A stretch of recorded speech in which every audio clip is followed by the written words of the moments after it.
afternoon, good evening, good morning, everybody out there, YouTube land. This is Moz coming to you with another episode of Moz's Toy Box. This episode is first appearance Friday, the Batman.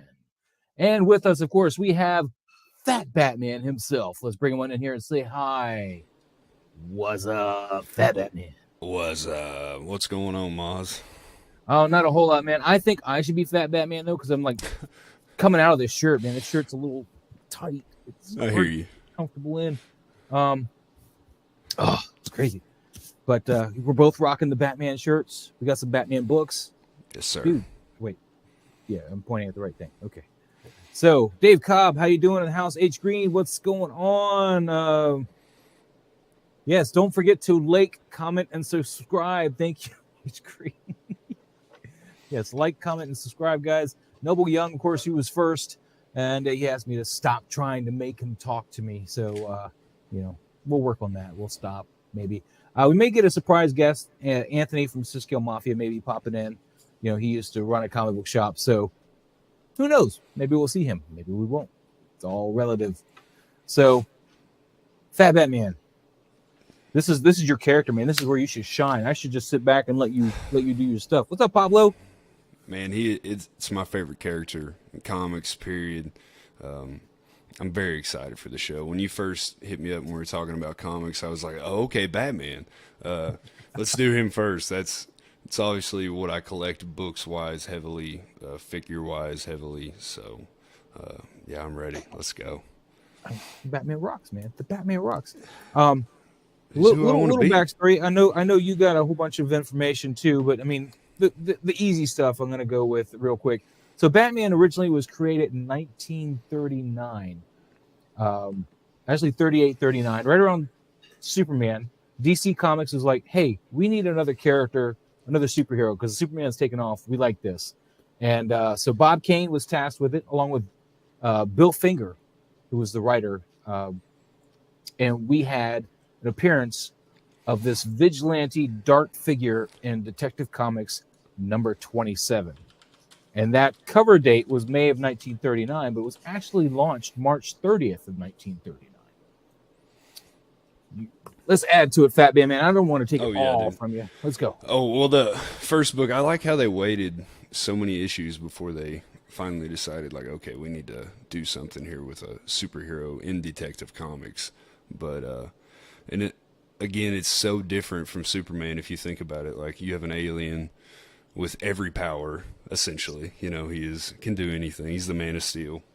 And then you have a normal guy. When I say normal, he's a billionaire, but he's a normal man. He has no powers per se, but he is, in my opinion, the greatest superhero. The first issue, what's hilarious to me is how they came up with the Bat. If you look at the issue and you actually go through it, it's because he looked out the window and seen a bat flying. He was like, oh, okay, we're going to go with that. That'll work. Thank God it wasn't a pigeon. I don't know what that would have looked like today, but yeah, out of that first one, that kind of is the one thing that I really grabbed to. And then, obviously going down the line with Detective Comics 38, they didn't wait long to introduce the sidekick. Number 38, Robin appears. So yeah, that didn't take them long at all. They basically were like, okay, so we got this really dark, broody guy, but we need something to kind of lighten him up. He's sorry, I'm multitasking again. I like to do that. Yeah, you kind of have to. I know. I want to get I was trying to get the covers up here. Let me. I know I got Detective 38, but before we get to Robin, they did a few. They incrementally did some things. Yeah. So let me start at the beginning with that. How about that? Yeah, sorry, I'm also obsessed with Robin. No, you're good, man. You're good. Let me just find the book I'm looking for. Oh, there it is. All right. Now I can share that and be good. We can share and behave. Go on, window. Boom. All right. All right. So Detective Comics 27 hits. It's, March 30th, 1939. It hits on May, that's the cover date, May 1939. And then your next big thing that happens actually was in Detective Comics number, where'd it go? I should know by the covers. Yeah, number 31. Number 31's got a little surprise, and it's got a cool cover too. So we want to bring that out. There's Detective Comics 31.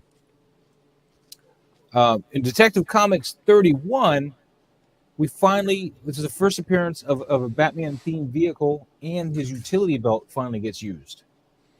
So he's got the gyrocopter, which is like a helicopter kind of bat shaped thing, which is probably why the TV show gave him the helicopter. And then of course you first get the Batarang. So that's Very what happened in 31. So this is the issue here. This is the cover of Detective Comics 31. This is the first issue that we get all those little toys, right? Yeah, great cover, by the way. When we get to 38, though, I'll give it back to you, sir, since you skipped all these. Oh no, you're good. I'm sorry, my mistake on the 31. Shoot, I missed 31. I was partly right, but the utility belt was actually, God bless it, was actually Detective Comics 29. So that's this one here. That's the first utility belt. That's my mistake there. My mistake. I feel shameful. With the Hugo Strange. Yeah, right. The Hugo Strange looking guy there. And then you had 31, which has got the first Bat-themed vehicle, the Bat Gyro, and first appeared, Detective Comics 31 was published in September of 1939. In Detective Comics 33, come on, give me the panel with the pictures, man. You got to give me the panel with the pictures so I know what the thing is. Detective Comics 33, this is when you finally get Batman's backstory. It's been 6 months since he's come out, and this is where you finally find out about his parents in the orphanage. Not the orphanage, but the fact that he was orphaned. And of course, in this backstory, Joe Chill killed his parents. This is where Joe Chill came from. So when you look at the Nolan stuff and everything like that, this is where it came from. Yeah. Joe Chill killed his parents. And then so that was 33. Okay, now you can go with Robin. I'm sorry. Oh no, I just I know that it's funny to me that they came up with Robin because they thought, yeah, he was a little too dark, too brooding, but they wanted someone to lighten the mood, and I think that that's also really why they went with the red and the yellow. Not to mention they kind of played it into his little backstory of, well, it does kind of help grab attention if you really think about it.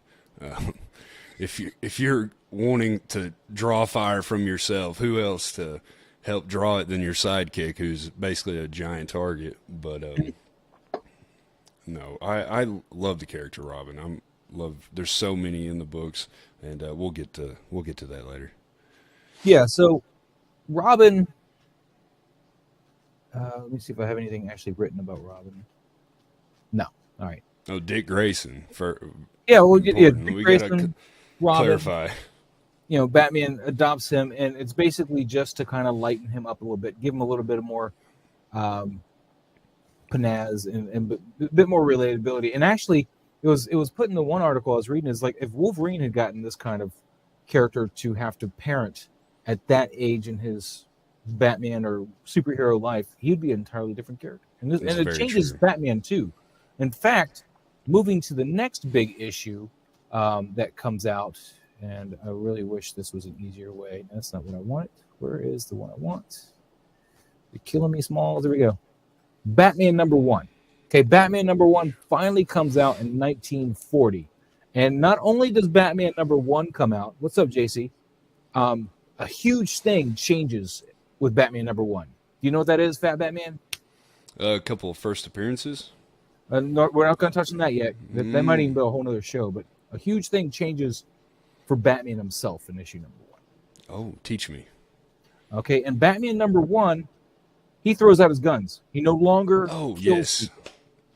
Yes, I'm sorry. I forgot to mention that. He did carry 6 shooters in Detective Comics. Yeah. Yeah, in Detective Comics, he killed people, he carried guns, and that's where some people get confused. Like, he used to shoot people and stuff. That lasted for what? 10 issues? Yeah, if that. And you don't really see it again. Solo title, they threw that out. He no longer kills. Period. End of story. I'm doing ninja stuff. My hands. So that's the huge thing. Of course, you want to touch on the first appearances? I'll allow you to do so, sir. Okay, yeah. Big, huge, in my opinion, the best villain in all of DC, the Joker. And I love that they didn't waste any time. Issue number 1, you've got your main character. We've got to give him his main villain right off the get, and you get the Joker. If you open the book and you go through it, obviously, if you have that book, you're a millionaire. But it's pretty crazy. If you go through the stories digitally, I mean, it's broke down into little stories, but the way they do it is he first appears, there's a separate story in between, and then he comes back, the Joker returns. And so Catwoman is in her story as well, and I love that. That's also her first appearance. Yep, Catwoman's first appearance. Yep, forgot to throw that in there. That's my wife's obvious favorite character. And when it comes down to it, that's why I collect a lot of Catwoman books as well. So, and I mean, to go all out, I mean, really, first issue, and I mean, looking back at it, they couldn't have known how big those characters would have been overall, but man, did they nail it. I mean, Selena Kyle, the Joker, you've got Batman, Robin, you still get Jim Gordon. They bring back a lot of people that carried over from Detective Comics, but as first appearances go, huge. It is a huge thing, and really they created the Joker to be like a yin to Batman's yang, or vice versa. He was the complete opposite of Batman. So of course it made him the pivotable. Just made a new word up. There you go. Pivotal villain for Batman. You know, this is his arch nemesis. But in the 60s, they're going to throw him away. They're going to throw the Joker away. For 4 long years. We'll get to that here in just a moment. Make sure you guys hit that like button, subscribe if you're not a subscriber, and of course, comment if you're watching this on the rewind. What's up, OG fan? When Star Wars was just Star Wars, today we're talking about the Batman. Yeah. You can love both, as I do. Yes, of course. But yeah, Batman number 1, 1940, and actually we can look at the spring issue. It's a spring issue. So back then they're still doing, I think Batman was a quarterly book, right? For a couple of years at least, because I mean it says spring issue. It doesn't say a month. I believe so. Yeah, whereas Detective Comics was a monthly issue. Let's see. So after that, you know, this book does really well. He's a detective. He's a dark, you know, broody kind of character, etc., etc. And then what happens, of course, is World War II. You know, that transpires, and you know this book is still going strong. But as soon as that ends, 1950, the books tank. Anything that's a crime story tanks. So they quickly pivot in the 50s to aliens and other kind of, you know, creatures, elseworld stuff, time travel, any of that science fiction stuff, because that's what was selling. So they trying to draw interest. I'm sorry? Just trying to draw interest. Sorry to cut you off there. No, they were really good. Just trying to hang on. The war changed all comics, not just Batman. It's not just Batman. No, they all changed because, like I said, 1950s. You know, it gets hokey. They go so far and they try to, you know, capture our imaginations with stuff like Ace the Bat Hound. You know, they're trying to get our attention. I love that Batmobile design, by the way. That's one of my favorites. And then that's not what I wanted. That's not what I wanted. There we go. Batmite. These both appear in the 50s to just try to get that sci-fi kind of thing going for Batman. You know, just to keep him in the know. And then so the book, you know, it's just struggling. It's struggling. It's not doing wonderful in the 50s. Even in the 60s, it's not doing wonderful at all. It's struggling. It's limping along. And then 1964, they turn the creative reins over to Schwartz. Let me make sure I get his name right here. Where'd it go? Did I say 54? I meant 64. Yeah, Julius Schwartz, who had huge success on the Flash and Green Lantern titles. I'll let you chime in. I don't want to take. Oh over. No. Okay. I'm loving it. You're teaching me a lot. The Golden Age Batman. It's not my expertise for, but I still love the books. I'm loving these covers that you're showing me. And a lot of these things they're all, if you want to pull a word from figures that we all know, grails. I mean, these are all books that are insanely valuable. Look at that cover. To me, that's still beautiful. Well, this is 1960s. We're Silver Age here. Anything with 12 cents is generally Silver Age, because this is what happens in 1964, this kind of stuff. Yeah. In the 60s, and when you look at those stories too, like Batmite and stuff, you can back to I like it. I like that they were trying crazy, wacky things, and when you look at the TV show that comes out with Adam West, the wackiness, I think they tie it all in together. The books really kind of mimic it. Yeah, they do. In fact, that's where the other big problem comes in. Okay, so this is when Julius Schwartz starts taking over. This is the kind of more campy stuff, and it doesn't go full campy until the show comes out in 66. But once the show comes out in 66, ABC picks up the Batman, and they do the campy Adam West Batman that we all know, and of course we love. We hate to love it, but we love to hate it. Yeah. And the book just completely just goes all in with that, because the show is so popular. So the book just goes more campy, more campy, more campy. And while the show's running, the book's fine. The book's doing well. The book is great. And then in 1968, the show ends. And the book again tanks. To me, it was a real dark ages. Yes. For Batman. And to me, in my opinion, I think it's all the way. It lasts until the 80s. Well, it lasts until 1971, I think. Hold on, I'm still working on my stuff here. But before we get there, in 1969... Look at that cover. This is your last appearance in a Batman story of the Joker. This is the last appearance until 1971. He's gone. I'm sorry, not 1971. Sorry, I wrote it down. Hold on. It wasn't 71. 4 years. So what's 4 years plus 69? 73.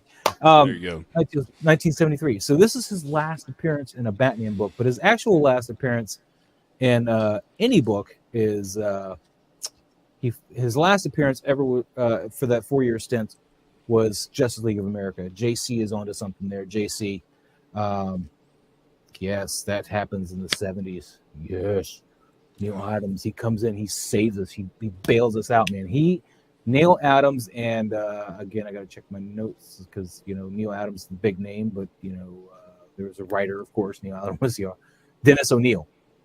So Neil Adams and Dennis O'Neil come in, and that happens in the 70s with Detective Comics number 395.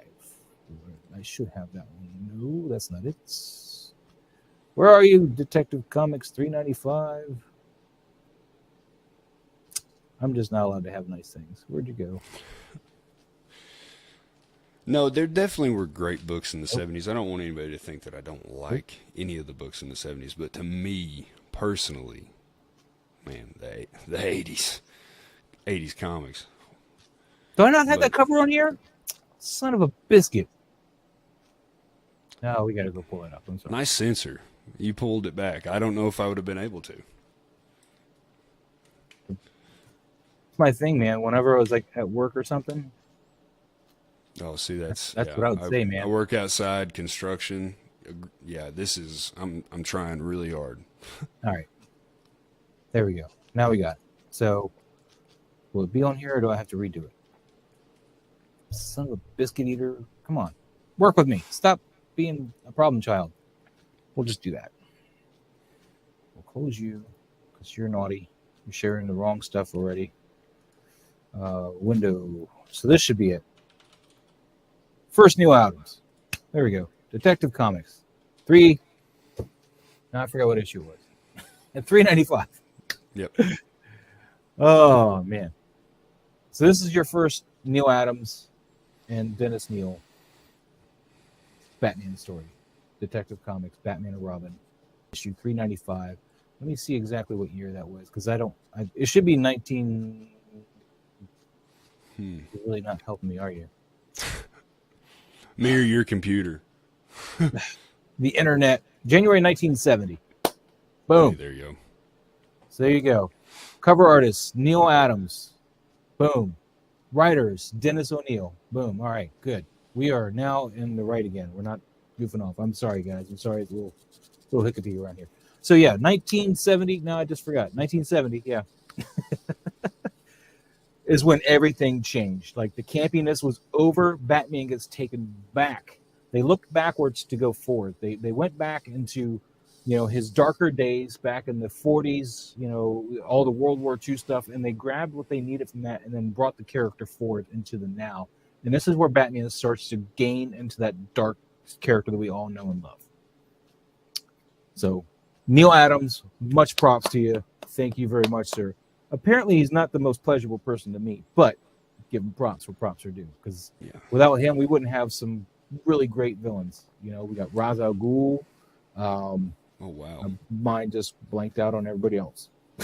Well, I mean, that's a pretty good one to contribute. Yeah. But he brought back the Joker, who had been gone since 1969 with Batman 251, which is an iconic cover.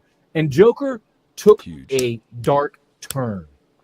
Joker was no longer campy. He was no longer. This is the pivotal Joker. This is what Joker is going to build off of for the rest of the time here. So, in his 80-year career, this is where he really starts. I mean, yeah, we had him in the 40s, but you had your censors and stuff that have to work around and all that kind of stuff. In fact, the Comic Code Authority is what killed, because Joker gets his own book here. He gets his own. It lasted 9 issues, but the Comic Code Authority killed it. Why? It just didn't. Well, I mean, I don't think they literally shut it down, but they were like, they would just keep saying no to anything they're trying to do with it. So they would end up just changing the character too much. So the issue itself got killed. They just gone, just done. Thank God for bringing them back and making them as dark. And they had to. And the same as Batman. They do feed off each other. I mean, I used to have this book. I'm kicking myself because I don't have it anymore. It's worth money now. I mean, I would love to have it. I do not have that. It's not that. It's like $200. It's not as bad as some Grails out there, but yeah. But now you got figures, so yeah. those eat up money. So here we are, 1973. The Joker has returned. Oh man. Love the suit. Love the look. That's one of my favorite Batman suits. I mean, that's what I grew up on, man. His look does not change really until the '89 Batman movie. They don't really make any substantial changes to his suit until they. I don't know what Hollywood's whole shtick is of making Batman all black.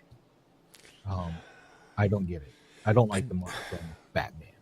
Oh, see, I love both. I mean, I've seen people that get customs of him where they'll get them and paint them the blue and make him look like Frank Miller's Dark Knight Returns Batman, give him that real vibrant blue, light gray color.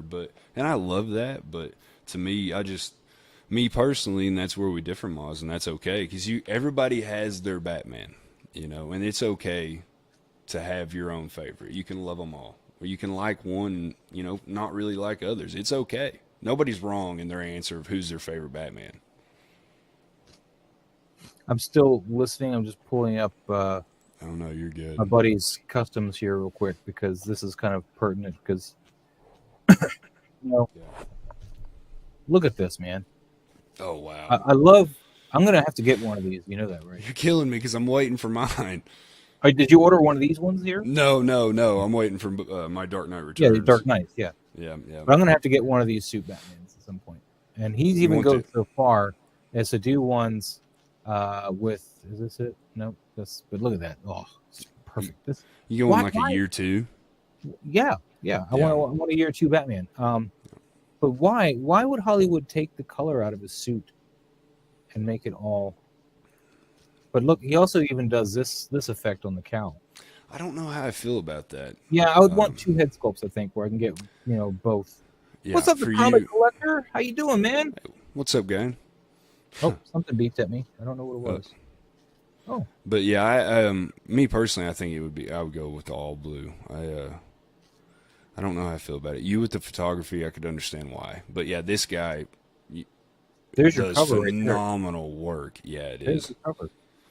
Yeah, I So, put that one up because I showed it off the other night. but this look is Batman's look for almost 30 years until That's, 1980. I mean, that is the Batman I grew up with until, I would say really until 89, Batman Forever, you know, and then the movies. That's when the suits changed. That's when what I wanted the suits to look like changed. For me now, yeah, this is it. Ben Affleck. Hold on, I'm getting back to these here. There we go. There we go.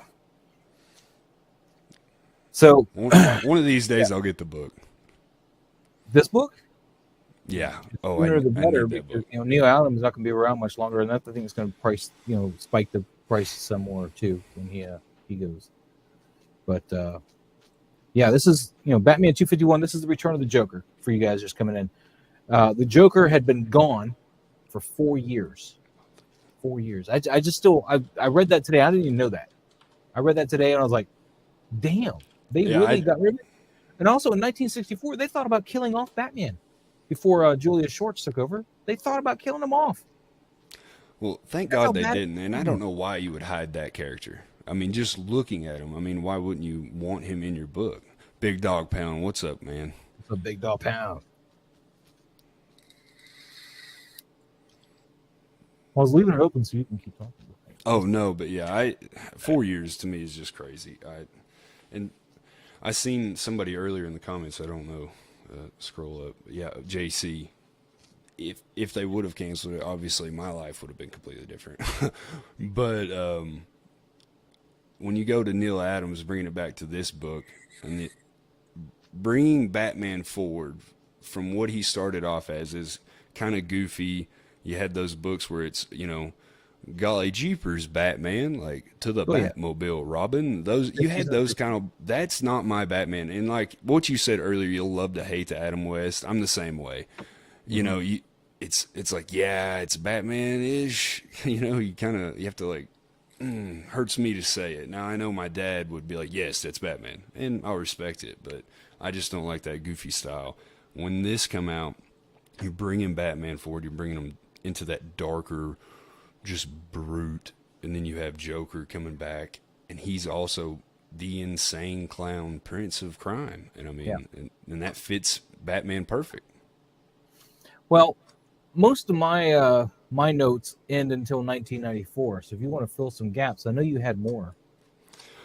Oh man, the 80s to me were really where it began. I thought I'd let you have the Dark Knight Returns. So yeah, Well, I made some notes here earlier. Well, you can start before that because, like I said, 1994 is where I come back in with 0 Hour. Oh no, you're good.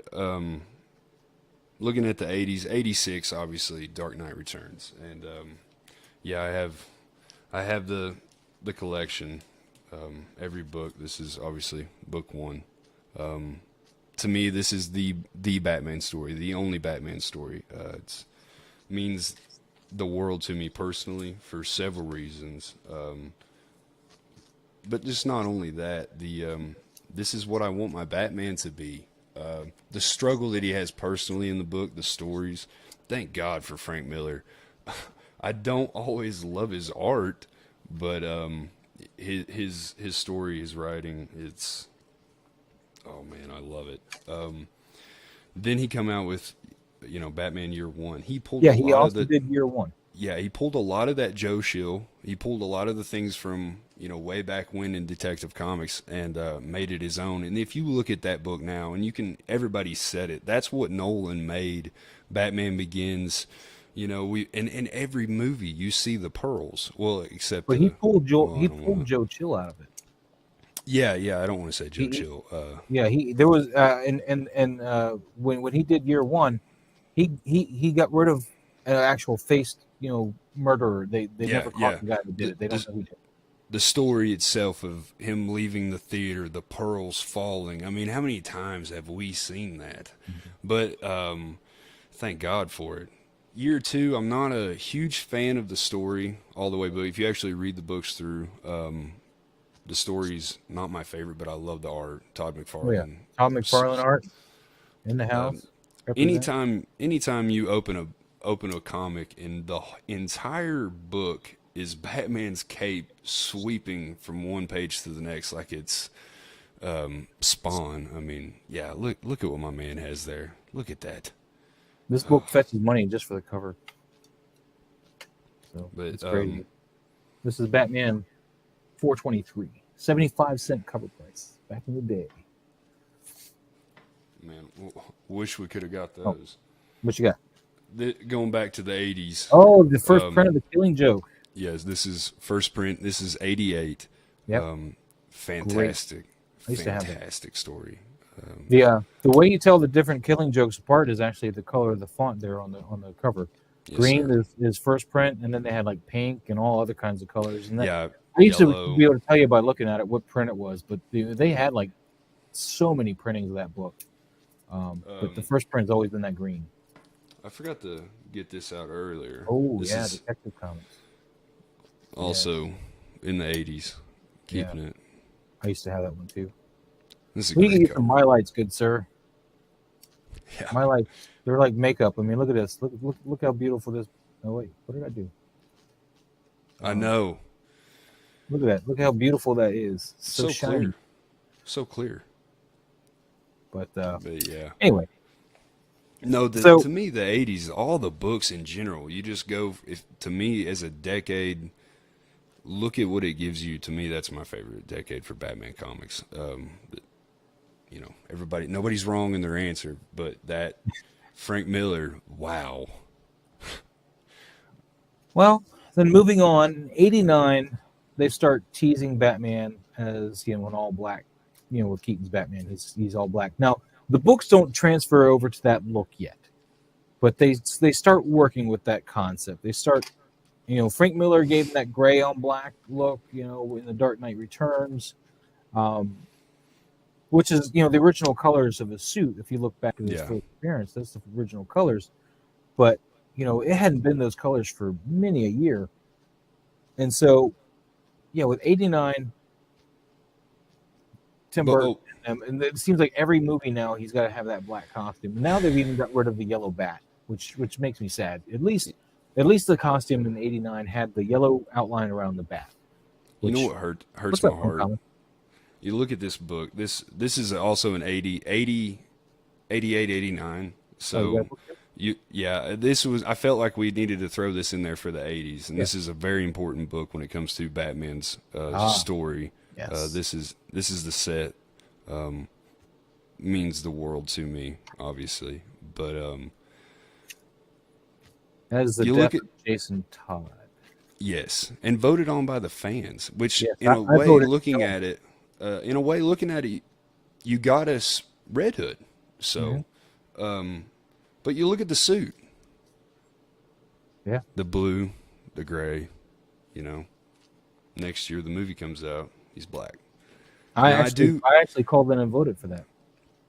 Oh, did you? I voted for him, yeah. Okay. I didn't make you feel really old. I wasn't born. So I couldn't it was a 900 vote. Number too, man. I had to ask my parents. I was like, "Can I call this number and vote to kill this guy off?" And I was like, "Sure." My mom would have been like, "What? No." And then in 89, there was another 900 number thing that I got to call. It was to try to win the Batmobile, the actual car. Oh. Doing away on the radio. So you had to call like a 900 number. I, of course, didn't win it because otherwise I'd have a Batmobile. Probably need a lot of service and everything, but I would have one. But yeah, I just think back to the suit. I would love to see the blue and gray in a modern day movie. I don't know how they'd make it work. Yeah, I'd love to see it. But when 89 came out, that changed it, I think, for many people's opinions. And then when I was a kid, the movies were all out, and that's what you see first. Before you ever read a comic, you're watching the movies with your friends or your family, and you just instantly want the all-black Batman suits. There's some 60s books there. Oh, no, is it 70s? I don't remember now. It's all a blur. I was looking for because we were just talking about Joe Chill. Yeah, that right there. So in '88, Batman Year One comes out, and Joe Chill is taken out of the continuity. He's no longer the murderer of the Wayne's parents. And then 0 Hour happens. 0 Hour retcons this again. And now Joe Chill, of course, is the one that murders the Waynes. So that's why this is important. The 0 Hour, of course, it basically took Batman and it changed him, and it made him thought of as an urban legend. They all thought he was dead. Most of the world at large, they thought he was dead, and but that also helped stoke fires between him and the police, so it became more adversarial, and it wasn't so much him just working with the police. So, but later on that changes too. So well, kind of. I mean, Gordon actually takes the Batman mantle over for a little bit. So mind blowing. Mind blowing. Yes, that's in the newer books. I haven't read them. That was just in the thing I was reading though. And that's the thing too, that they give the Batman mantle to newer people nowadays, and that's fine. I know there's an ongoing story right now. I think it's called I Am Batman. It might be something else. I'm sorry, but it's Lucius Fox's son. Oh yeah, he is Batman in that story, and I've never read it. Probably not going to. Bruce Wayne's my guy. Look at you. This is the. Oh, you're right. I should do this. Bam. Bam. So, when does this come out? How long? This was in the 2000s. I mean. Yeah, I got that right here. It came out in 2011, finished 2012. Yeah. So it didn't last long, but there was a lot of issues to it. And a lot of stuff happens in this. And this is one of the best, most recent runs of Batman, in my opinion. I like it better than anything else I've read, other than like Frank Miller's Dark Knight. It's so good that it's the second thing I recommend to people who ask when they're like, "What should I read?" I want to start reading a comic book. Like, what's a good Batman story? First off, I tell them The Dark Knight Returns because I'm a good person and everyone should read that. Second thing I tell them to read is The Court of Owls. You can read it digitally. You don't have to go out and buy every book. You don't have to go out and spend crazy amounts of money to try to collect these things. I'm never going to open that. That's the first full appearance of The Court of Owls. Hold on, I'll give you the. Oh no, books like this. I'm never gonna open that. That's gonna go to CGC just the way you see it. All right. But for people who haven't read the story, Scott Snyder, Greg Capullo's artwork, come on. They really, to me, and that's, 2011, that's the year I graduated high school. That's really when I kind of got back into books. I started reading again a lot. And when I found the story and I seen the art, I was like, the art looks familiar. What is this? And I'm like, oh yeah, Spawn. That's the Spawn guy. So I love it. And this, to me, is made for TV, and I want to see it. I need to see it. Well, if you guys have all seen the Batman movie, they do allude to this because, am I wrong? I have to reread this. It's been a while, but isn't this also replacing Year Two a bit or adding on to it? It changes a lot of things because it goes back into his family's past and his past and Alfred's past and everybody's past, and that's I can't remember exactly what retcons and what changes, but I do know that it touches on things from his past. Yeah, it's been a while since I've read this volume. I've got the trade paperback right here, but I need to go through it and read it again. So good. But I think it also has its own Year Two in there. I mean, it's not called Year Two, but I think the New 52, it is a younger Batman. I remember that specifically. It's a younger Batman. It's an earlier Batman. And so, the fact that the Court of Owls and stuff all come in here and do their thing like this, it actually means a lot because it's really changing it's like retconning like everything. It's just like going all the way back. And if you don't know the Court of Owls, I suggest you read it because I think it's going to become very important with the next Batman movie. Well, in a way, it changes his entire past. I'm sorry? In a way, it changes his entire past because it puts the court in the history of everything. You know what I mean? You just don't know it until you start to read it. Well, I don't want to spoil what the Court of Owls is. I know. That's my thing. I don't like. And then when we were talking about the movie too, I was like, do we talk about it? Because me too. I don't want to ruin that for people. I loved it. I thought it was a good movie, but I love all Batman movies. But the movie does heavily hint to it if you know what you're looking for. Yeah. Particularly with everything the Riddler does with Bruce Wayne. That's the most I'm going to say about it. But just all that.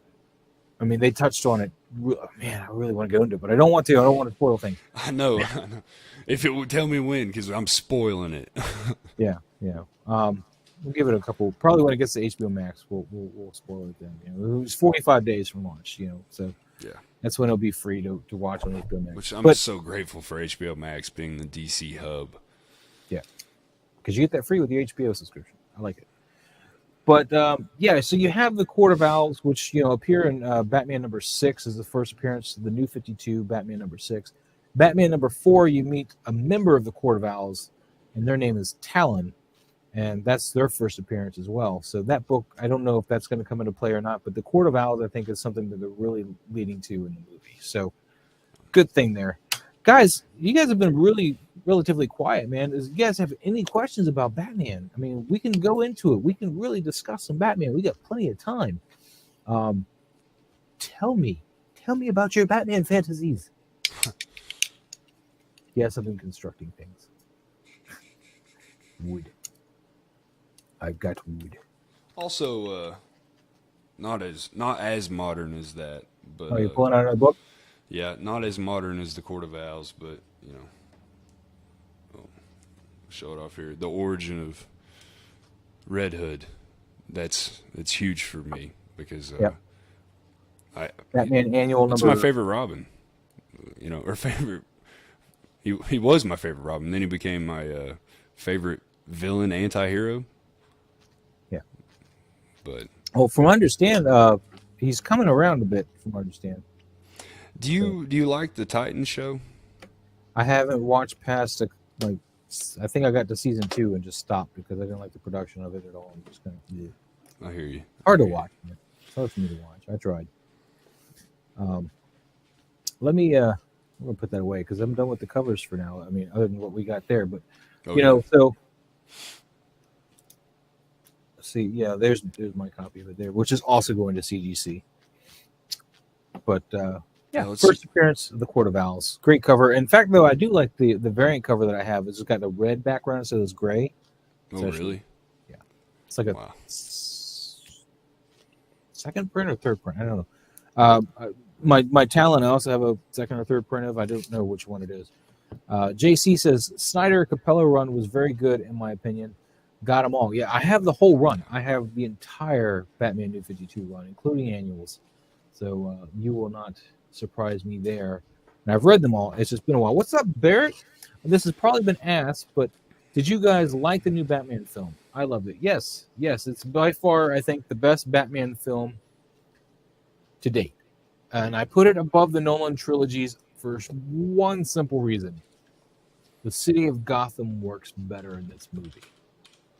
The city of Gotham is got that dingy darkness that, when they used Chicago as Gotham, it was a bit too nice, especially in some places. It didn't carry that dinginess unless you went to the Narrows.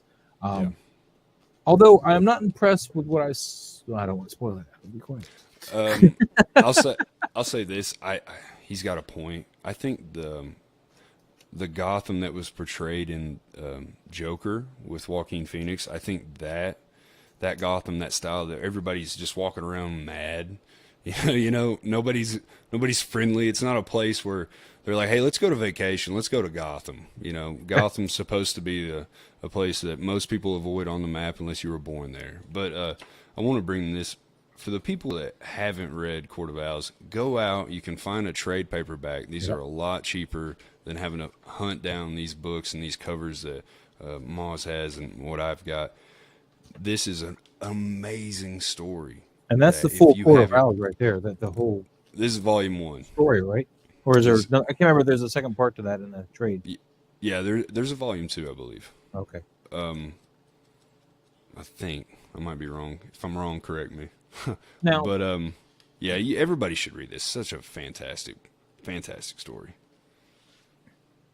here's that color variant. This is a second print. I'll put that one up there. Oh, nice. I like that color. But yeah, so I love the Nolan movies. I do. Oh, of course. I personally, again, I'm trying to spoil anything. I didn't get the whole Catwoman like fanfare that I'm seeing. You know, I thought it was nice to see her. I mean, she was okay and all, but I haven't been overly impressed with either of the recent Catwomans. So I thought she did a way better job than Anne Hathaway. Anne Hathaway just seemed very bland to me. I'm not saying she did a terrible job, but when you compare them, I liked Zoe's role or performance a lot better. Excuse me, but I the only complaint I have about the movie, and I cannot spoil anything, was the ending, and you'll know exactly what I'm talking about. I thought the film did a great job carrying what it was trying to do and what it was showing us in a great detective story. And then the ending. And I was like, what did you do? You turned it into something else to me when you show that I mean, I can't. It is what it is. But what'd you think about that? I'm trying to figure out what you're talking about. Tell me in the prior The ending. I know you're talking about the ending, but what okay. part of it? Because there's a couple parts that I was like, eh. There you go. Oh yeah, I'll definitely agree with you. I felt that felt very forced. Yes, why do that? You were everything that so far you've given such a. I mean, I don't want to say everything because they didn't really give too many people stories, but that to me was just rushed. Yeah, yeah. I don't think they should have gone that way right off, because especially since they've already been building up towards what we've been talking about. You know, again, I'm trying not to spoil anything. Yeah. They've already been building up towards that. So apparently this is going to be a trilogy, these Batman movies. So that's the plan now. So maybe in the third movie, that might be where they're going with it. And Barrett, I agree. Zoe did some things other than just being eye candy. I don't know. I honestly really like the eye candy, but she did. Yeah, she did do more. But what kind of bothered me about it is just the whole. It seems like Batman. Again, I'm trying not to spoil anything, but it seems like Batman would have already known of her, or maybe not who she was, but known of her. And in the movie, she just kind of is. We'll just say that. You know, she just kind of goes and changes and is. And if Batman's been going around, he should have probably had an inkling that there was, much less is, a Catwoman. So that kind of bothered me. And then, yeah, again, I'm trying not to get into too specific of information here. I don't know. Her character just seemed very. What's the word I'm looking for? God, what is the word? Canned. You know, she just seemed like a canned version of that type of character. Just kind of, you know, here's the. Again, I don't want to get too far into spoilers, but you know, it's hard to here's the stereotype, and that's what you get. Boom. You know, that's how I felt when I was watching her. It was just like stereotypical. This kind of thing happened, and this is that. I mean, the whole revelation of, you know, everything with her, I was like, yeah, I kind of figured that. You know, it was not a surprise to me. It was just like, it just felt like they pulled you know, notes on how to make a character out of a book. And I had guessed that before I'd watched the movie. Yeah. I told my wife before we ever watched it, I was like, this is what I think, how these people are, you know. And she was like, oh, why do you think that? I'm like, it's my gut feeling. We were sitting there watching it. It happens, and she leans over and pinches my leg, and I'm like, Some of the things were predictable. I mean, I don't know. I don't review movies. I've seen people give it 9 out of 10s. I've seen people give it 10 out of 10s. To me, that's a load of crap. How can I give it H Green? Oh, CH Green.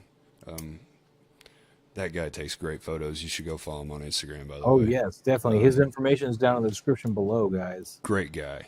I liked the movie. I thought it was good for what it was.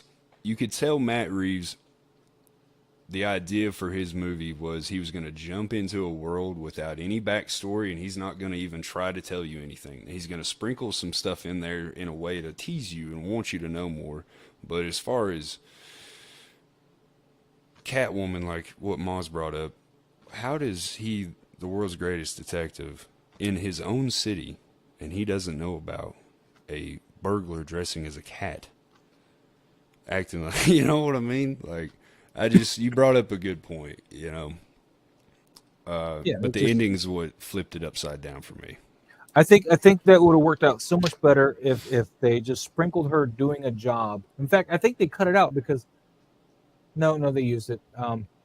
If they just had her doing a job before we even had the encounter with the character, you know, just kind of, you know, like go off and check that out. Like during, again, I'm really trying to spoil anything, but during his monologue at the beginning, show her doing something.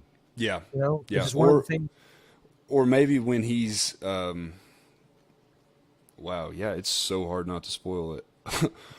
In a, well, you've seen it in the trailer. In the trailers, which if you've watched the trailers, you've seen a lot. If you haven't seen any of the trailers yet and you want to watch the movie, go watch the movie, because the trailers give away a lot, in my opinion. I didn't like that. I only watched one trailer. I watched the first one that dropped. And was like, smart man.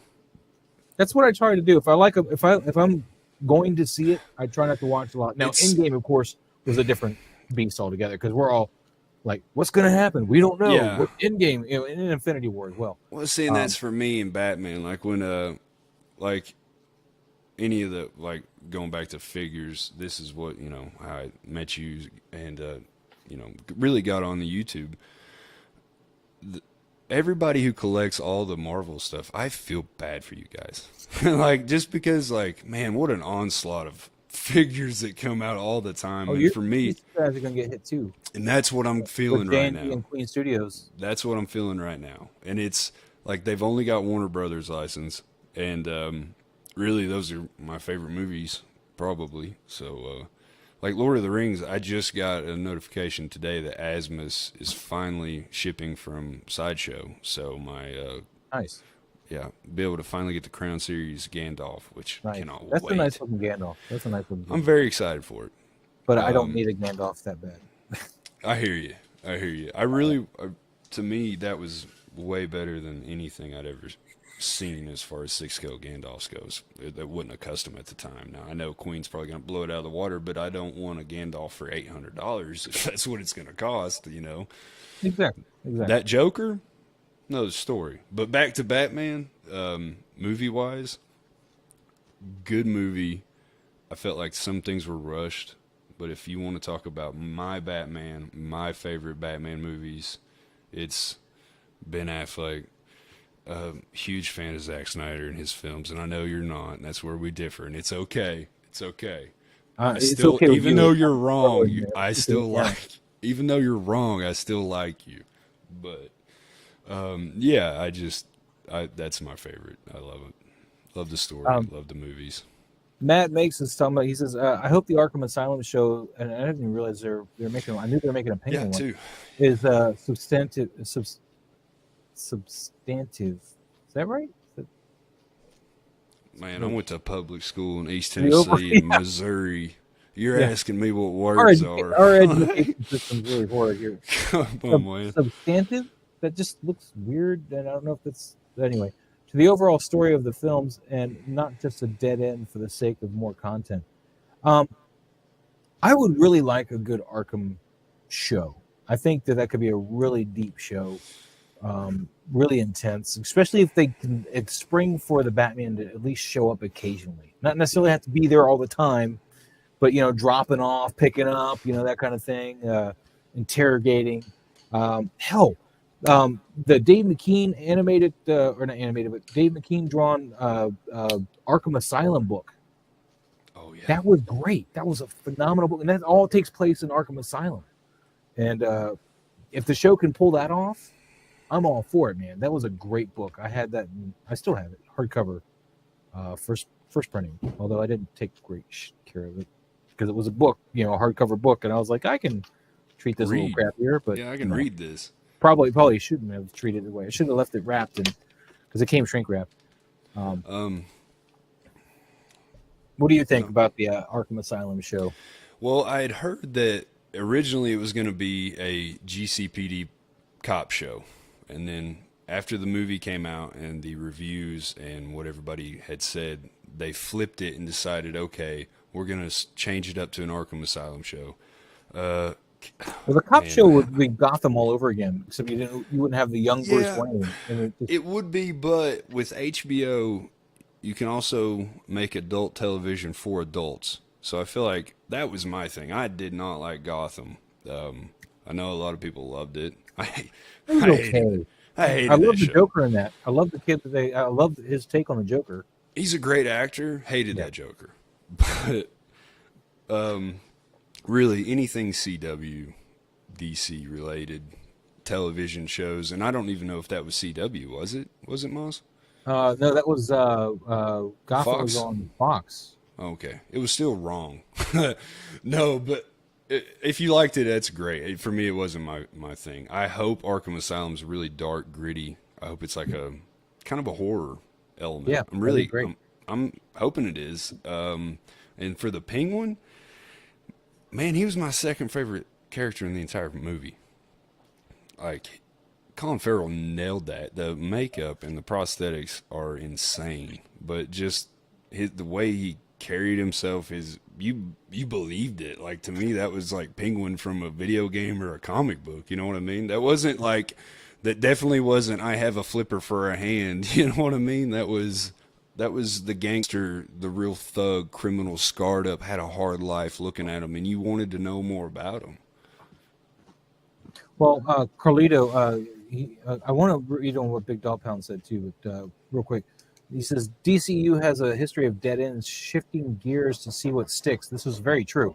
They're hoping with the Flash, there's some kind of continuity. Little note, though, the Flash got pushed back again. They all did. Yeah. But they're moving Shazam up. Let me get to Big Dog Pound real quick. Yeah, I seen my guy. What Grail are you looking to obtain this year? Collecting? Are we talking about figures or a book? That's a big question, man. Grail, what's the answer to both? Figure-wise, would be a Big Chap Alien, or that Batman I was showing you guys, that Rovonic Studios year 2 Batman. That'd be a Grail for me too. FatBatman, where are you at? Well, I bought my Grail. Finally, I pulled the trigger on it. Hasn't gotten here yet. It's from the same guy that Moz got his. I actually ordered the same one Moz has, but I also ordered another one. Yeah, can you get that to show it off and make me feel even more anxious about getting mine? But Big Dog Pound, I think I showed you this the last time, but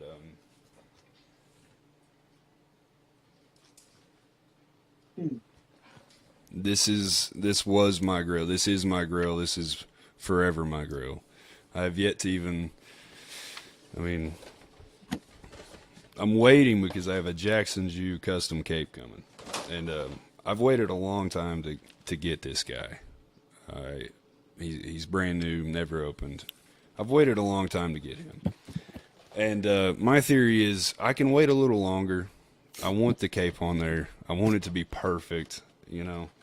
And then as far as my other actual Grail figure, it's the one right next to Moz. I ordered that exact Batman, and then the other one I ordered is the blue and gray battle damaged, the iconic cover. I have a 6-scale statue back there, and then I have a 12th scale figure. Now, is your version of this one is going to have the Jim Lee bat or the Frank Miller bat? Yes, Jim Lee bats.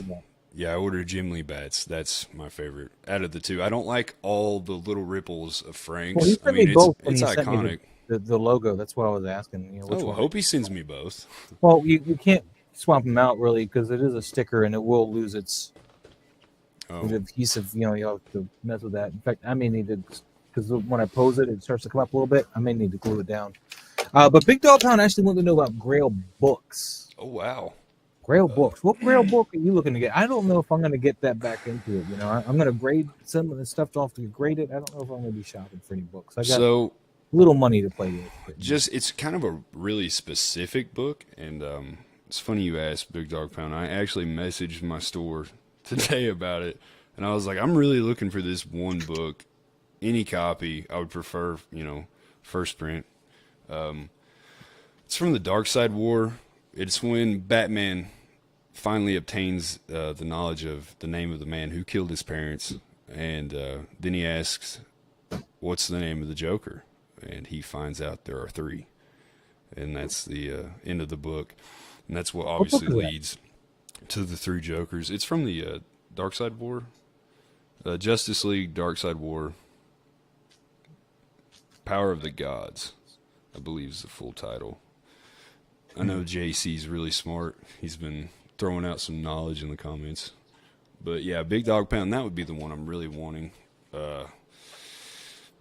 Just for, that reason alone. When he asks and you see Batman stunned, and he's like, you find out there's 3 Jokers? It's incredible. And it's just that, I want that book. In Death of the Family, I think, New 52, wasn't it? They alluded to that in New 52 because they had the one wearing the Mechanic Joe shirt, and that was like a different Joker. Yeah. So, well, see, I don't know. Read what you were talking about though with the Justice League, Dark Side War. I don't know if that's before or after. I don't know the year of that. I just actually ordered. It's a $29.99 trade paperback. It comes with volumes 1 and 2, so it's the full story hardback, and I want to be able to read it. So okay. I went with that. And by the way, anybody out there, Ultimate Comics, look them up. They're the best for anything you want books wise. Who was that again? I'm sorry, I said hey. Ultimate Comics. That's your shop in New Jersey, or not North Carolina? North Carolina, yeah. I knew it was where I go to. Somewhere. It's one of the states that start with an Nebraska, North Dakota. As far as a book that I'm hoping to pick up, would be this one. Oh. Predator #1. The first appearance of Predator in the comic books. What's that going for these days? A few $100 if you want a nice graded one or something. So, it's something I may pick up, and I would of course probably just grab a 9.8 CGC if I can afford it. If it's not too expensive, because sending stuff off is just it makes me nervous. Nerve-wracking, man. The whole time I sent that Fantastic 448 through the mail. I just sent a $3,000-$4,000 book through the mail. Yeah. In this day and age, I'm sitting there going, my butt cheeks were clenched so tight the whole time. But I even paid for next day. Get shit out of there. I don't want the post office to have it any longer than they have to. Get it to CGC tomorrow. And thankfully, CGC's got the book now. I feel a little better. It's in for pressing first. So, this is the book I really want, and maybe the first appearance of Alien. That's a great book. Which is a Dark Horse Comics presents. I'd actually have to research what the first appearance of Alien is in the comic. I have Batman versus Predator, and then I've got Batman versus Spawn, and I think those are those both Dark Horse comics? I'm not entirely sure. No, one would be Image, obviously. First appearance of Alien. I see the cover I want to look at here, but it's like a eBay. There we go. That's what I want. There we go. We'll put that over here. eBay's dangerous. Be careful. Yeah. If you're wanting something like that to collect, and you're just gonna, for me, like I've got frames that you can hang comics on the wall. Like I love Lee Bermejo. I collect all of his art. I think you're right, Moz. Just get it graded if you can. If you've got the money, pull the trigger, go ahead and get it graded. You know what you've got, and you can hang it on that wall. I just want to make sure that's the right book. All right, so So say number Oh, this is 24. November, so this is not May. There was an appearance before Yes, that in May. Hold I on. think that says number 24. First appearance, Alien in comics. Actually, Alien's number 1. Actually, yeah, so I got the wrong thing. That's what it should be. So that's the first appearance of Aliens. That's what I need. That and or Predator. Those would be grails for me. Yeah, To answer your question, Big Dog Pound. Both great books. Yeah. But these are ones that shouldn't be too bad to buy. You know, they shouldn't be too expensive. But with Marvel now owning both those licenses, it's something I kind of want to get a hold of. You know, something to just kind of just to be there. You know, just yeah, and if you're a fan of it, for sure. So. I've seen your figures; they're incredible, and I mean that's the thing that I kind of like to do too. If I can find, like for me, I have the Star Wars number 5, the Kenner variant, graded at 9.8, and I've got him sitting right behind my Boba Fett vintage color. Mm-hmm. And I love when you can do that, get a figure in a graded book, or even if it's not graded, it doesn't have to be graded to look good. You know, you can get a book that you like. If it matches a figure, that's awesome. And I've seen some people do custom figures from the books that they've made themselves, and that's even cooler, I think. With my first appearance of Hobgoblin, I actually had, when I had it hanging on the wall, because right now it's in this box over here, because it's in the queue to be sent off to CGC.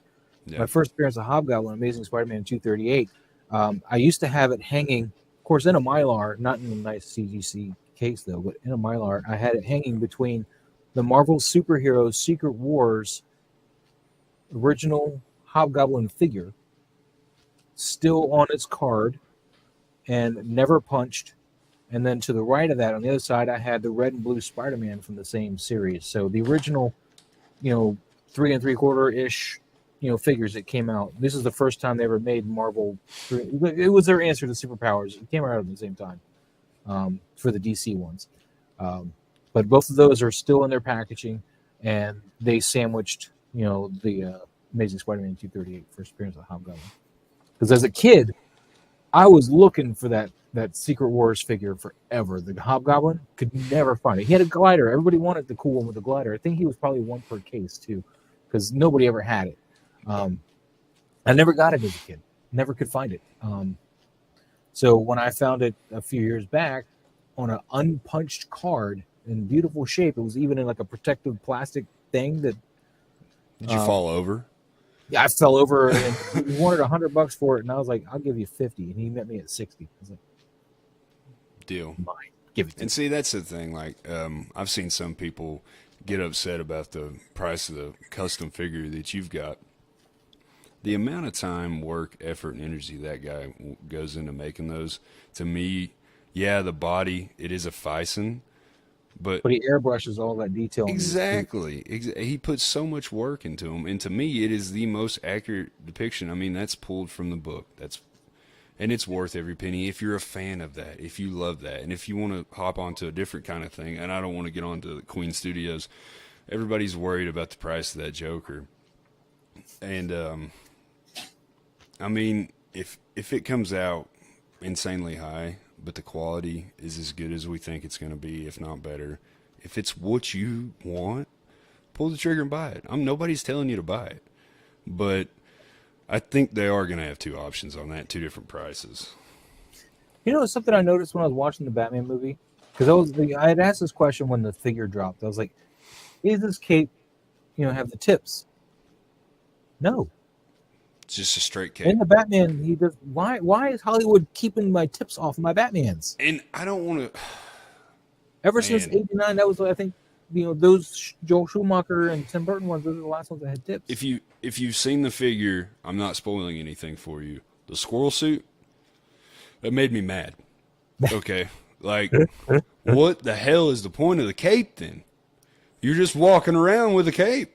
Well, I think it doesn't the squirrel suit, didn't it? No, I don't know if it did or not. If it might have. If it does, that's cool or whatever. But to me, like, no, I don't want to look like a puffy marshmallow man jumping off a building. Like, that's not Batman. Like, all right, what? Yeah, that I'm right there with you. Put the tips on the cape, make it a cape. It's Well, he had a cape, but yeah, they didn't have the tips. I was watching it. I was like, the whole time he was running in that cape would blow. I was like, are the tips there? I need to know. Is it a cape without tips or is it just a towel? Because my kid's got the same cape. If he goes and gets a towel and hangs it over his head, you know what I mean? Like the whole point of the cape is him gliding. Man, it's in the logo. The cape with the tips there, man. It's in the back. Yes. Don't understand. That really bothered me. On the cape. That bothered me so bad. But and then of course his cape is really short, which bothers me in that movie. His cape is it's above his ankles. You know, it's like up at his calves, man. If you look at the figure, it's coming down to his calves. Oh wow, I didn't notice. Almost like a trench coat. I'm trying to think of the scene, or I mean, you've seen it from the trailers. Maybe you haven't. When he's walking through the hallway, and they've got Nirvana playing. You don't see it, but when you see his boots walking, you know what I mean? Any other Batman in that scenario, it's dragging the ground as he's going. Yeah. I don't know. Because, I mean, yeah, Barrett, I didn't either. You used to use the cape for camouflage, which is one of the reasons why, you know, he could get away with the blue and gray with the yellow logo. He would bring the cape around him, he would pull and he'd use it as camouflage. You know? Exactly.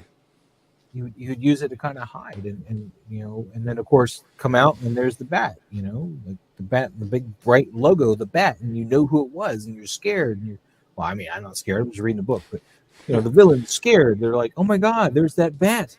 You know, I mean, without the tips on the cape, all he's got is little ears, man. Is he a bat even? I mean, is he Batman? I mean, how did you feel about the cow, Moss? Cow was fine. It doesn't work in the profile view so much. Not in the full profile because it makes his head look like really long. Yeah, like almost like a big chap. Just the forehead looks huge. The way the stitching, the lines and the stitching. But in the close-up scenes, I think it worked. In the close-up scenes, like when he's like, it was like a scene. He was like mad or something. He was like, I don't want to spoil it, but when he's going off and like and just getting mad, and they get that close-up on him, it worked. Yeah. It looked good. Yeah. So obviously, I'm a fan of the short-eared bat more than the long-eared bat. That's just my take. Frank it depends Miller. on the bat. Yeah, you know, depends like Frank and Ben.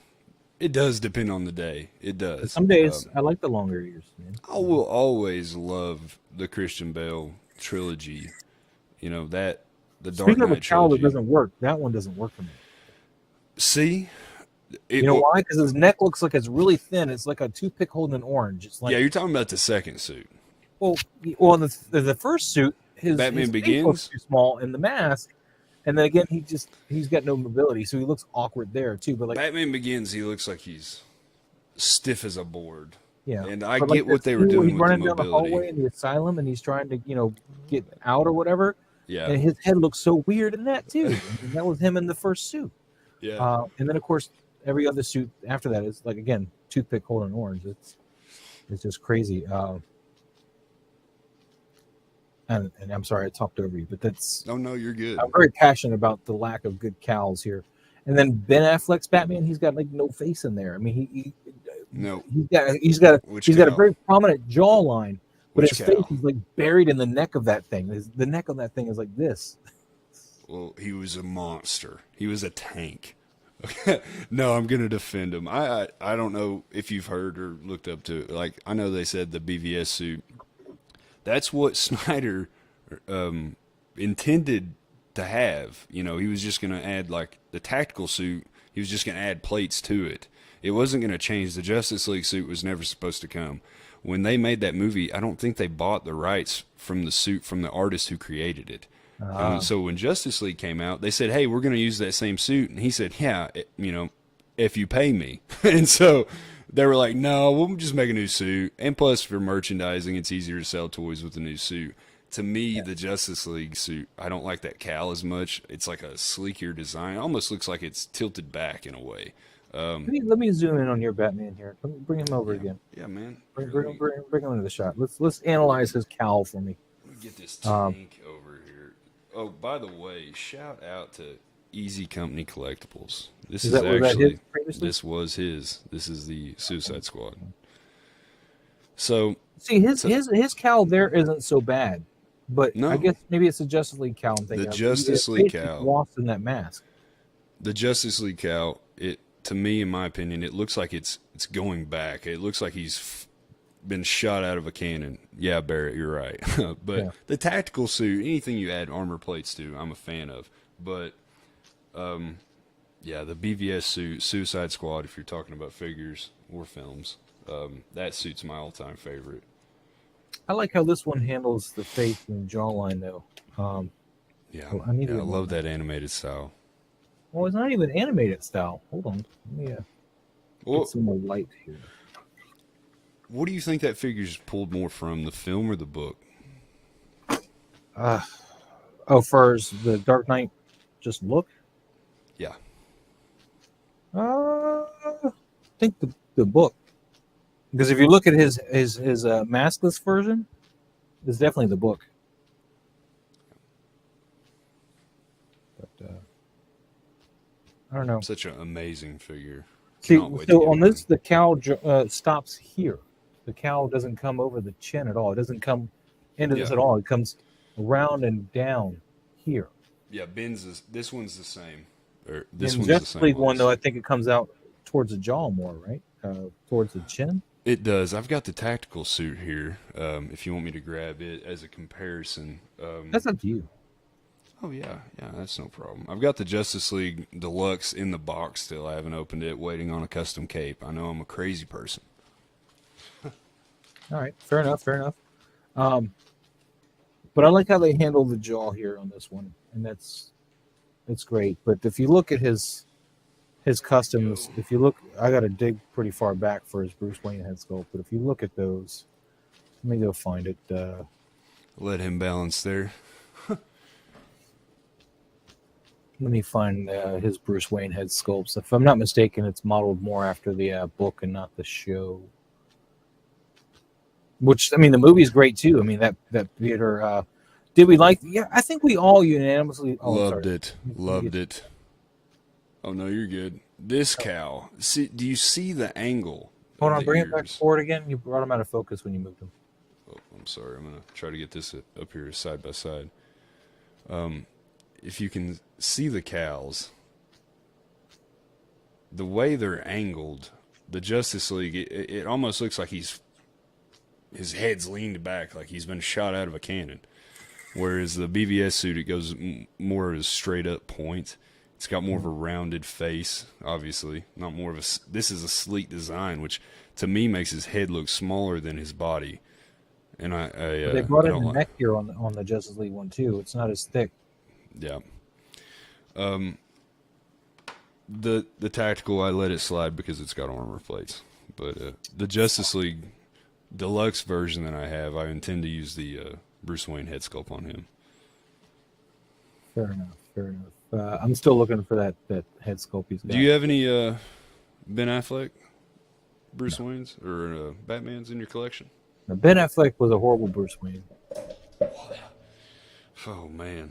Alfred did all his work for him, man. Alfred did all the detective work. He did everything. Tell me, He Jeremy did Irons all isn't stuff. the best Alfred. No, he wasn't. But he did all the work. Who's your best? Who's your favorite?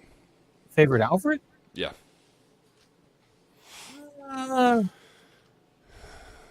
You know, that's a tough call. Yeah. It's a hard question. There's his Bruce Wayne head. Yeah, I like the mustache one better. No, I think this is actually from the animated. Now that I'm looking at it, I don't know. I'd have to look again at the book. Favorite Alfred. Michael Caine was really good, but I felt he kind of interfered too much. Tried to change Bruce, and I don't remember Alfred really doing that. I remember Alfred just kind of, sure, whatever you say there, boss. That kind of thing. But I care. That kind of thing. But Yeah. And I don't know. I always read too much into it. But you got one of these coming too, right? Yes. Well, not that. Yeah, maybe. Is it the blue suit like that? Yeah.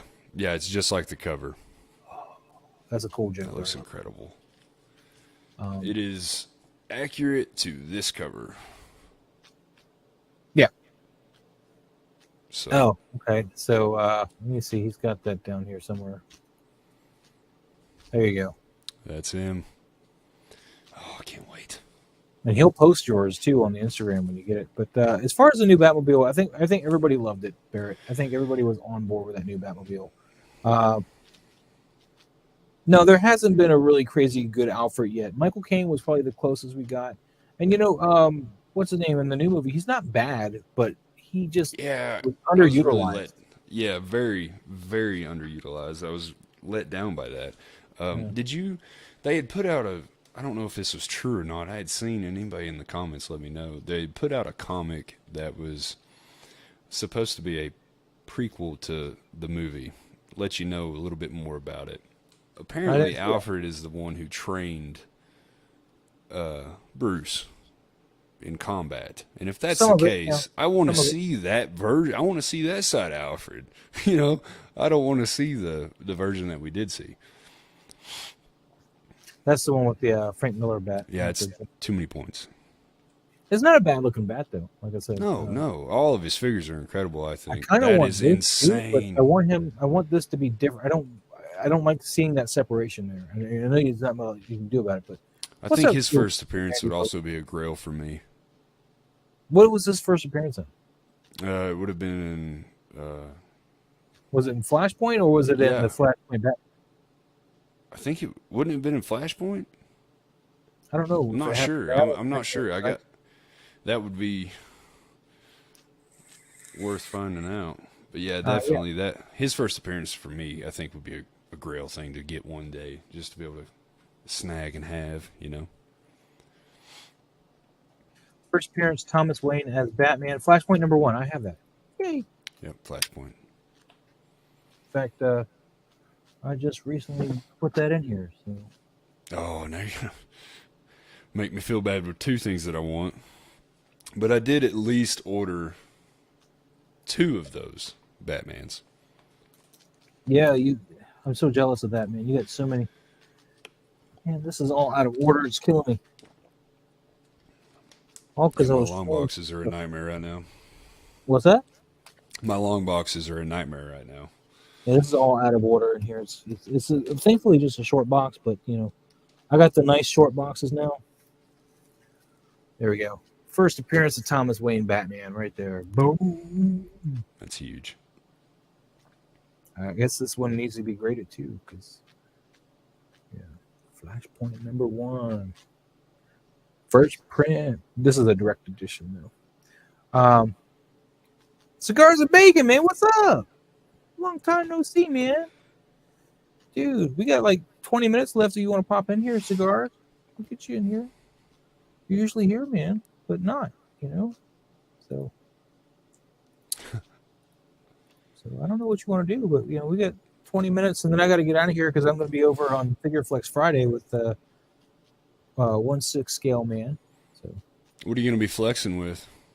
I brought my Predators down, man. My AVP Predators. There you. I have the entire Youngbloods, including a custom chopper. Nice. Nice.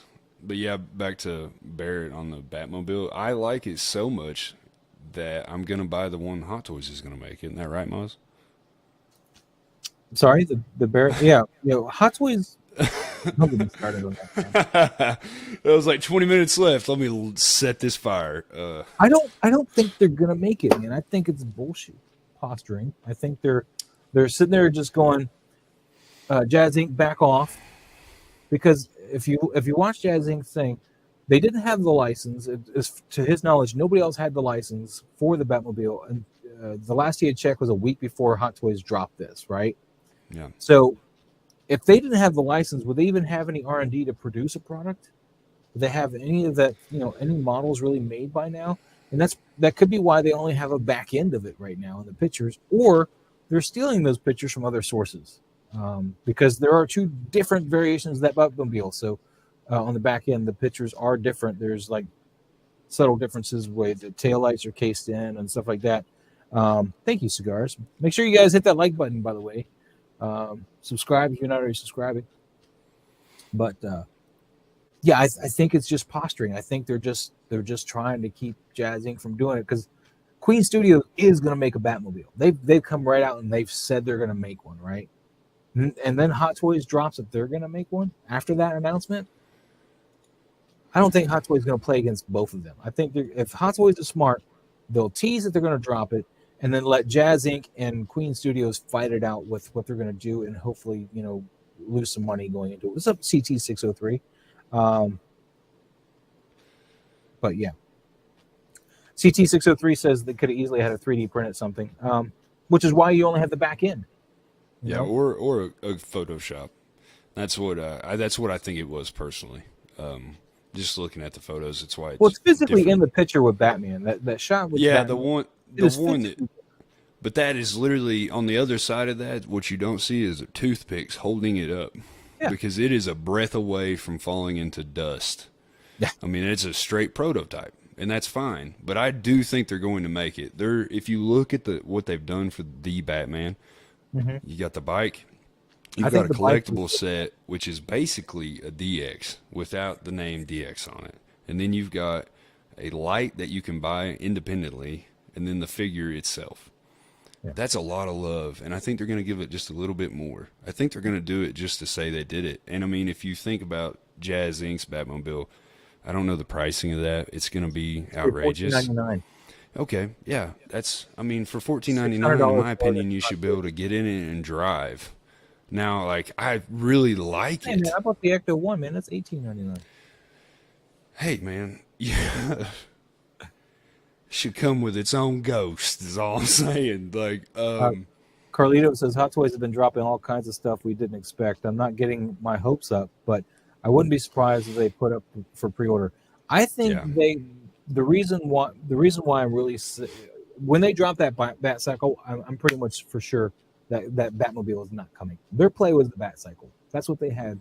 They spent time. They R&D'd that. They made it. And I think that's what they actually got. The Batmobile, if it gets made, it's going to be made long after Jazz Inc. even, would finish theirs. So Jazz Inc. would have time to make theirs and sell it. Because, I mean, yeah, they could put it in pre-order now for a Hot Toys Batmobile, but it's years down the road. It's not just a year away like most things they drop, man. I don't think they've even done much R&D on it. If you look at that back end, it's changed in both pictures. Yeah. It's changed. There's still dicking around with it, and you only see the back end. I understand the concept of a tease and all, but if you're going to tease, you're going to drop it, you don't show us the exact same angle that you show us when you're teasing us the Batman that you did drop. You tease the car from a different angle, man. Just like, look, have it coming toward you, just headlights at you or something. But no, they use the same back end that they use for a prop. And I thought that was going to be how they debuted the car, the front end. Yeah. Dark with maybe some spoilers, lights. That's how it debuts in the movie. Yeah, I wasn't going to go there, but thank God. It was an amazing way to show the car in the film. An amazing way. And I'm in love with it. And I am kind of throwing all my eggs in that basket. I'm holding off on buying the bike. I love the bike. I'm not saying I don't want it personally, but comes to finances, I'd rather get the car for my collection. I think that's my favorite Batmobile. The look, the sound. Man, it was the best sound a Batmobile's had in a movie. It sounded like a real race car. It sounded like you were at a drag strip on a Friday night. That wouldn't be a drag strip tires, by the way, because drag strip tires don't have any. Oh, no, it wouldn't be the same tires, but it definitely had the same sound. Like that, but they have treads, so they're all they're made for all weather, not drag. Yeah, strip. that was and it needed all weather later because it got wet. Because drag strip tires would have been all over that asphalt in the wet. So. Oh yeah, but I mean, just that sound, it the way that car sounded. If you've ever been to a drag strip, I mean, that's what it sounded like. It was incredible. But I hope they do it. I really do. I want to drop it because that way, at least it's conceivable that I might come back around and get it.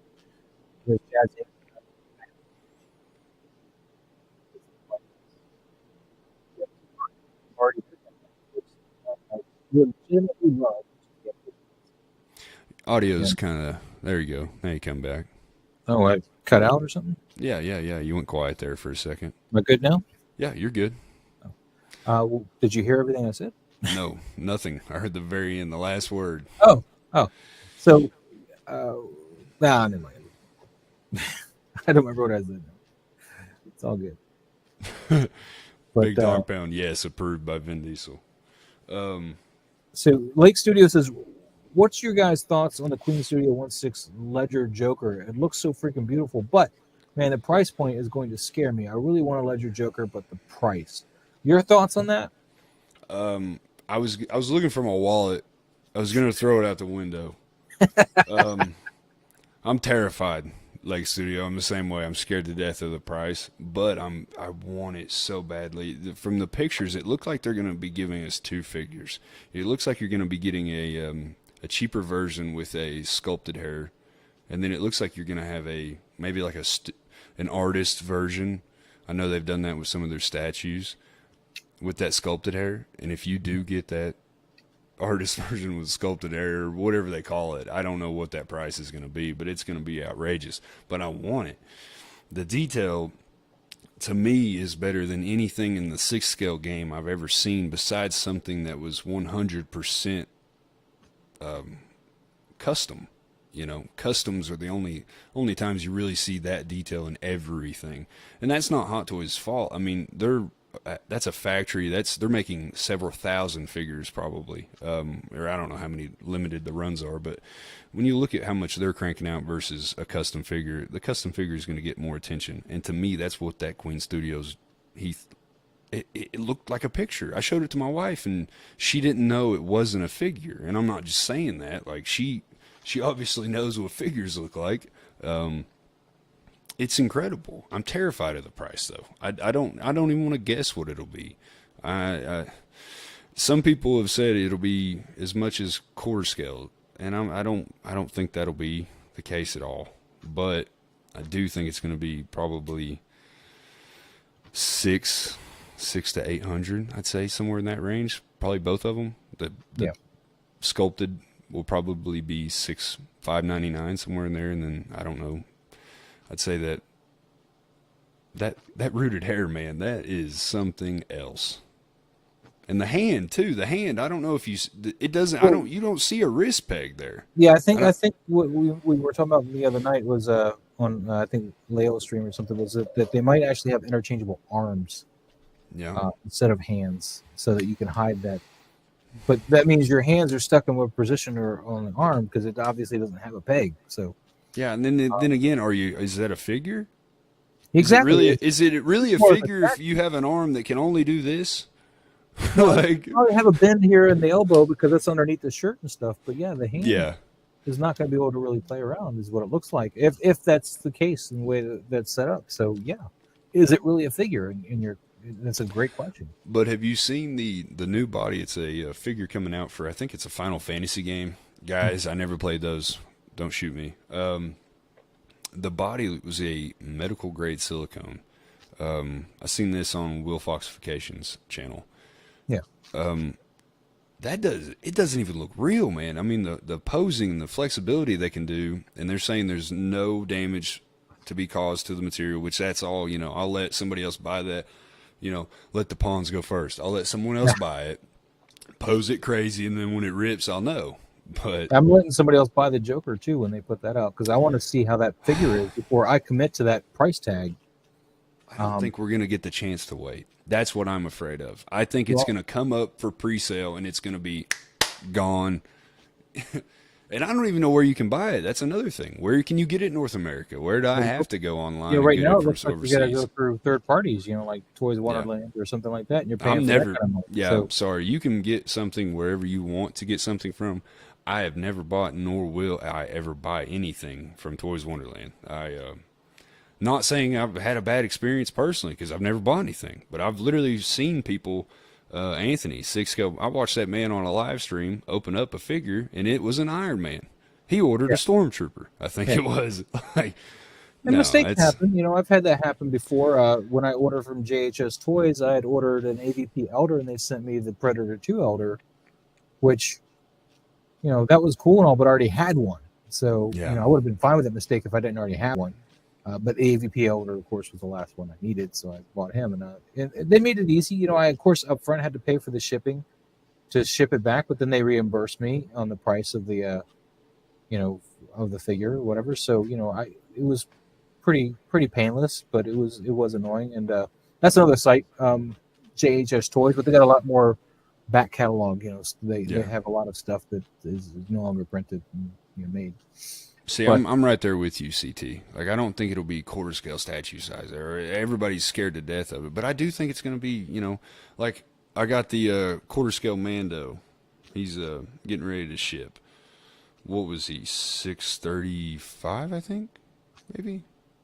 I mean, I think it'll be around that for the 6 scale Joker, but that's a whole nother level. By the way, that site specification, whatever they carry. Oh, nice. Never heard of them. Thank you, cigars. The same place that I think Denobi said he ordered his Ecto 1 from. I'd never heard of this place until just recently, so... Yeah, no, I haven't either. I don't know. I mean, Denobi swears by him. He says, they've been around 20 years, but maybe I'm just too new to the game. 3 or 4 years in now, but... I'm definitely new to the game. New to the game. But I'm excited for what Queen's doing. I'm excited for the competition. I think it's good. I think it's great for everybody. Carlito's asking here, was it third party from VTS? Was what third party? I don't know. Yeah, I'm not sure on that one. But I think with that though, I think we're going to go ahead and wrap up the stream a little early. I got to use the restroom, and then I'm going to head on over to 1/6 Scale Man. We're going to do Figure Flex Friday, so join us over there. Yeah, can't wait to check that out. Oh, Cigars and Bacon says Todd is a good guy. He's awesome with helping collectors, and his customer service is top notch. Well, that's nice. That's awesome. I didn't hear about them until after I bought my Ecto 1 then. So. Oh yeah, I'll definitely look into them, cigars. Yeah, and anytime you can get on a stream and find another website, get a good, it's always nice to find another place you can spend more money on. But I know Denobi used them to buy his Ecto 1, so I forget that's not their entire name though. It's something specification. But Lake Studio Leo stream is scheduled to go on at 7 EST, so another 20 minutes. Figure Flex Friday. So make sure you hashtag Figure Flex Friday, I guess, or maybe it's just Flex. I don't know. In Instagram, and we'll go through your flexes. Cigars and Bacon says he got his Batman Who Laughs statue from him. No complaints. That is awesome, dude. That is awesome. But Prime 1. But I think we're going to wrap it up so I can take a minute and get situated for the next show. Oh, KJ Smith, you're just missing it. By the way, I just want to thank you guys for watching, man. FatBatman, you got anything lined up? I know we're coming back tomorrow. We're going to talk more figures, which is what tomorrow's supposed to be at. Yeah, be back tomorrow with you talking figures. Gonna try to go see the Batman again. I want to go see it again just to see if I can spot anything else that I missed. There are some things now that I know about, obviously, that I would like to try to pick up on better. But my birthday's Monday, so I'm not going to do too much of anything. Relax. It's my birthday weekend. I might even take the day off of work. But just waiting and hanging out, ready to go to Lexington Comic and Toy Con. Going to be looking at some great books, looking at some good toys, trying to meet and greet content creators and people up there who can maybe, help me learn a few things, just like you've helped me learn a bunch here, Moz. But definitely learned a lot tonight with Batman. And I know I knew a lot about Batman, but you taught me some more things, especially that 60s and 70s run there. I forgot to mention that they killed off Alfred. I completely skipped past that in my notes. Real quick, where's my mouse? What the hell? They killed off Alfred and... Oh, that's awesome, Cigars, by the way. That's awesome. That's really what it's all about. When did they kill off Alfred? Come on now. I know I wrote it down.